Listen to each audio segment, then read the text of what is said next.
આગળ વાત કરીએ તો દરિયા પર દેશનો પહેલો વર્ટિકલ લિફ્ટ રેલ બ્રિજ તૈયાર થયો છે।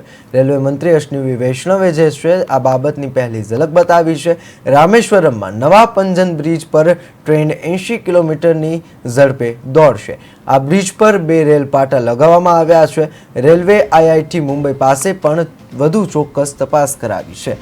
રેલ મંત્રી સોશિયલ મીડિયા પ્લેટફોર્મ એક્સ પર પંબન બ્રિજની ફોટો શેર કરતા એક પોસ્ટ લખી છે। વૈષ્ણવે જણાવ્યું કે નવો પંબન બ્રિજ 2.5 કિલોમીટર લાંબો અને 72 મીટર વર્ટિકલ લિફ્ટ સ્પેન વાળો બ્રિજ છે। આ દેશમાં પોતાની રીતનો પહેલો બ્રિજ છે। આ બ્રિજની ડિઝાઇન TYPS તૈયાર કર્યું છે। આની ડિઝાઇનમાં યુરોપિયન અને ભારતીય કોડનો ઉપયોગ કરવામાં આવ્યો છે। રેલ મંત્રીએ જણાવ્યું કે પુલની ડિઝાઇન આઈઆઈટી ચેન્નઈએ તપાસ કરી છે।